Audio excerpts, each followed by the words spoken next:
Situación también de las cárceles y de los reclusos de nuestro país con Enrique Navas, exdirector de cárceles entre 2002 y 2006. Buenos días, Navas, gracias por acompañarnos. Muy buenos días, gracias por la Bienvenido. invitación. Buenos días. Bueno, conoció obviamente al pelado en esos años, le sorprendió la muerte, era algo esperado, él hablaba siempre también de que podía no salir, lo decía ahí mismo también en la entrevista. Sí, no me sorprendió en absoluto, desgraciadamente era muy predecible este desenlace, dadas las características personales del propio Marcelo Roldán, un individuo sumamente conflictivo, un sociópata, digamos, inadaptado totalmente, no solo a la sociedad, sino al propio mundo carcelario, ¿no? No había persona ni... Pero ya, digo, tuvo más mundo carcelario que más mundo Exacto, fuera la de mayor parte de la vida de él la pasó tanto de menor como de mayor entre rejas. Y ahí tampoco... Toda la vida. Él se había adaptado totalmente a eso. Lo que nunca se adaptó, nunca pudo lograr, ya por su propia personalidad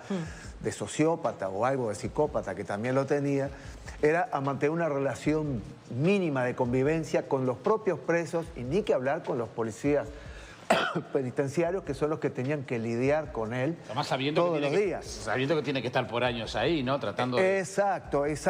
Era un hombre sumamente conflictivo, el cual nunca estaba conforme, no tenía ninguna tolerancia a la frustración, no aceptaba un no aceptaba un límite. Entonces, era muy frecuente que provocara sanciones correctivas de tipo disciplinario. ¿Y nunca tuvo psicólogo ahí? Decía, acá no hay nada. Sí, no ha sido quizás no el tratamiento que se debía tener, porque por lo menos en nuestra época, con las carencias brutales que había en el sistema penitenciario, era imposible para la cantidad de reclusos y más que nada por la falta de personal técnico, psicólogos y psiquiatras para atender a todos los reclusos. Hay que ver que el pelado no es el único, hay muchos más con situaciones similares, pero que simplemente no han cobrado la notoriedad del pelado. Le iba a preguntar cuántos pelados hay. Le puedo asegurar que hay unos cuantos y sumamente conflictivos, y cuantos más jóvenes, parece ese estilo tienden a replicarlo cada vez más, ¿verdad? Les importa mucho la notoriedad, el lograr imagen en la opinión pública. ¿No sabe cuánto pierden? Les importa el estatus. ¿No sabe cuánto pierden ellos teniendo estas conductas, organizando motines? Bueno, pero no piensan en eso porque esta es una característica de los sociópatas. No miden las consecuencias de sus actos, piensan en el hoy y en el efecto del momento, en los objetivos del momento. Son altamente manipuladores de todas las personas, incluso de su familia, si es que tienen familia. Ahora que decía esto de que buscan notoriedad, incluso en el caso del asesino, del pelado que compartía en celda, tenía antecedentes igualmente graves que los del pelado y se piensa que con peores, bueno, y se piensa que con este crimen puede incluso haber ascendido en la escala de antivalores dentro del sistema carcelario. Ese tipo de recluso no busca notoriedad. Bien. Ahora, es más, es un psicópata, es distinto, es un perfil diferente. Nunca debieron haber estado juntos. Eso le iba a preguntar. ¿Es normal que pongan a dos pesos pesados así? Debió haber sido alojado en una celda individual, separado. Él, en toda su vida carcelaria, casi siempre estuvo en una zona de protección, lo que en la jerga carcelaria se le llama el bagallo, un bagallado. Separado porque nadie lo tolera, ni él tolera a nadie, se lleva mal con todo el mundo. Continuamente promovía él riñas o agresiones. Juntarlo era generar problemas. Entonces generaba problemas, por lo tanto no había más remedio que tenerlo aislado. Y cuando algún director o algún superior lo ponía conjuntamente con los demás en los pabellones generales, ahí se generaban incidentes, provocaba investigaciones. Bueno, fue protagonista de motines incluso.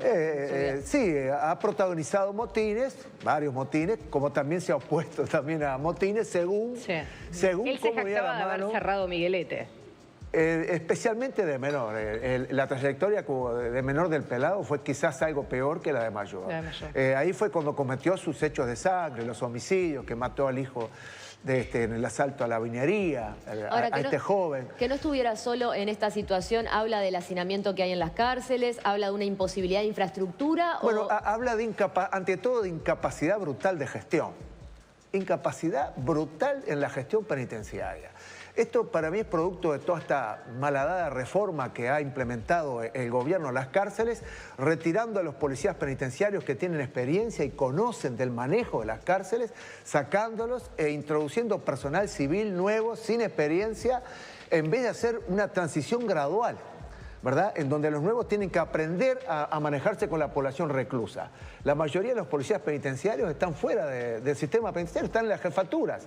Entonces los pocos que quedan no pueden hacer nada, no tienen respaldo para trabajar tampoco. Se les dice cuando los capacitan a los nuevos que no se junten con los policías, que están para hacer respetar los derechos humanos. O sea que los preparan en todo lo políticamente correcto, pero en la parte técnica y profesional del penitenciario no lo preparan. Pero, y los pelados, esa gente los pasa por arriba. Hay falta de preparación. Y ni que hablar con los mandos, suele suceder, no digo que sea siempre lo mismo, suele suceder. Traen gente muy joven, de carreras muy rápidas, de fuera del sistema penitenciario, que no tienen experiencia. Para usted hay que ejercer Entonces, más no se autoridad. justifica cómo pusieron juntos a esto. Y eso es responsabilidad de la dirección y del equipo técnico, de los nuevos técnicos que han ingresado, que tampoco conocen nada del manejo carcelario, pero que opinan y dictaminan sin consultar al sistema de seguridad. Navas, cuando habla de los derechos humanos, que de hecho se largó un comunicado y habla de preocupación de niveles de violencia tras la muerte de Marcelo Roldán y también además eso es de retórica. la mujer Con todo trans. respeto, eso es pura retórica, porque normalmente los grupos de derechos humanos, públicos o privados, cuando van a las cárceles, básicamente, en general, se dedican a entrevistas con los reclusos más fuertes, más violentos, que han provocado incidentes, escaramuzas, y que por lo tanto tienen algún golpe o tienen una sanción y por lo tanto reclaman por sus derechos. Por supuesto que no cuentan todo cómo se generó el incidente. Esa parte que la sabe el policía penitenciario se desconoce Pero cuando totalmente. va el Instituto Nacional de Derechos Humanos, que en este caso es el que se ha pronunciado, decíamos, más allá además de que pasó otro tema, que es la agresión a una persona trans en el interior de nuestro país, también lo hizo por el asesinato de Marcelo Roldán. Usted dice que cuando pasa eso se entrevistan solo con estos presos, no con el resto de los presos. Cuando normalmente, reitero, los grupos de derechos, las organizaciones de derechos humanos, cuando van a las cárceles, llevan ciertos listados de presos que tienen quejas. ¿Cuáles son los presos que tienen quejas? Fundamentalmente, aquellos que han tenido incidentes de tipo violento en particular y han tenido que ser contenidos, ¿verdad?, por los efectivos policiales penitenciarios, o aquellos que han sido sancionados. Eso ha motivado que en definitiva se ha desmantelado todo el sistema de disciplina interno y de seguridad dentro de las cárceles. ¿Quién manda en De una todas formas, cárcel? todas las organizaciones de derechos humanos Mandan más del mundo los siguen reclusos quejándose que las de cómo propias estamos. autoridades. Bien, usted es más mano dura y pide más autoridad en realidad del Es Estado. que se necesita más autoridad. ¿Y eso le costó su relevo? En gran parte sí, eso claro que sí, pero no importa. ¿Cuáles eran sus diferencias en ese momento con el ministro que era José Díaz en ese momento?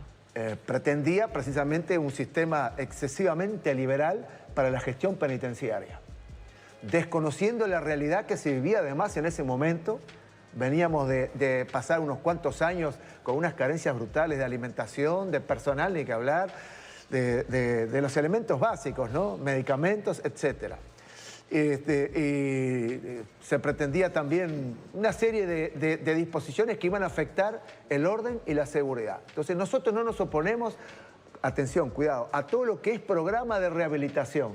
Bienvenido sea, pero primero se necesita seguridad. El Estado debe asegurar a los reclusos y al personal que trabaja ahí. Debe brindar la seguridad y luego, una vez que esté la seguridad, ahí aplicar los programas de rehabilitación. Desde el Ministerio se entendía y se sigue entendiendo que la seguridad es un tema menor. Entonces se prioriza solo el tema de derechos humanos y supuestos programas de rehabilitación que no se ven porque hay mucha gente contratada, pero no se ven los programas de rehabilitación. ¿Y presos como el pelado Roldán o su asesino? Debieran estar... ¿Se pueden rehabilitar? En celda aislada. Tienen que estar, en celda individual. Pero más allá de eso, ¿se puede rehabilitar? No. Esa es otra falsa retórica de que la rehabilitación... Hay mucha gente que no tiene rehabilitación. Psicópatas, sociópatas y otros tantos que requieren más tratamiento psiquiátrico y psicológico. Pero no pueden reinsertarse en la sociedad. No. ¿Qué porcentaje más o menos se maneja en ese sentido de los que son rehabilitables? No le puedo decir cuántos ni puedo cuantificar porque no conozco hoy. No, pero en su trayecto como director nacional de cárceles, ¿qué porcentaje consideraba más o menos que sería rehabilitable? ¿Estamos hablando de que una minoría es plausible de rehabilitación? Es una pregunta difícil, porque en primer lugar, para rehabilitarse tiene que tener, el interno tiene que tener deseo y voluntad de prestarse a un programa de rehabilitación. Y debe aceptar el régimen penitenciario de progresividad. Así que va a mejorar de acuerdo a su conducta, no de acuerdo a la violencia o de acuerdo a las quejas que plantea ante el Parlamento por la violación de sus derechos. Lo que pasa es que también tiene que ver mucho con el delito que cometió. Muchas veces si usted pone, por decirlo, por un ejemplo, por el absurdo, un ladrón de gallinas en el Concar al lado del pelado, obviamente pero fíjese, salga peor que como entró. Bueno, precisamente ahí vuelvo al tema de la gestión. Los reclusos de alta peligrosidad han sido dispersos por todas las cárceles. En vez de estar concentrados en Libertad, comunidad de máxima seguridad, hoy por hoy los tenemos en el complejo carcelario Santiago Vázquez y en la unidad nueva de Punta de Rieles, donde ya han provocado disturbios y desórdenes. Y en el interior del país también han sido Y en el interior del país, donde generan a su vez contacto con los delincuentes locales. Gravísimo error estratégico y de gestión. Bien, Navas, uno se pregunta cómo puede suceder, porque dicen, bueno, no habían tenido ningún conflicto antes, estaba muy tranquila esa noche y cuando hicieron la recorrida se encuentran con que lo apuñaló, supuestamente quería sacarle el corazón y le erró del lugar, lo decapitó, tuvo el tiempo de colgarlo, decapitarlo, por la cabeza en un balde. Propio del psicópata. En todo ese tiempo. Eso lo meditó. ¿Qué pasó? ¿Nadie se lo Bueno, cuenta? eso, la verdad, porque cuidado que nosotros nos estamos manejando por la información que el Ministerio permite que trascienda. El Ministerio de Interior en los últimos años tapa y oculta toda la información concerniente a hechos incluso que ni siquiera deberían ser clasificados como de seguridad. Yo quisiera saber cuál es la hora de la defunción de Marcelo Roldán, a ver si realmente fue así. Bien. ¿No hay cámaras? De todas maneras, reitero, no debieran haber estado nunca juntos. No se puede poner un individuo como ahora... este con Marcelo Roldán, que es de alta conflictividad, que requiere estar separado de los demás. Bueno, evidentemente ahora esta persona sí va a estar sola, me imagino, ¿no? El asesino. Ahora. Sí, obvio, pero bueno. Supuestamente también se había eliminado el hacinamiento. Y sin embargo, Santiago Vázquez, Canelones y alguna otra todavía están. Bien, bueno, ¿cámaras de seguridad sí tienen? Sí, supuestamente deberían estar clasificados, pero no están clasificados. No se aplica el criterio de clasificación criminológica de máxima seguridad, media y mínima. Entonces, sí, al estar mezclados los reclusos, el violento abusa de los más débiles. Nos informa que hoy el comisionado parlamentario va a ir a analizar, a ver cuál fue la situación. Juan Miguel Petit, a ver la situación para enterarse. Está perfecto, pero una cosa es la ejecución, o sea, la gestión, y otra cosa es plantear una denuncia pública por violación de los derechos humanos de alguien que ya está muerto. Enrique Navas, muchísimas gracias por acompañarnos. Gracias a ustedes. Vamos a hablar de otros temas.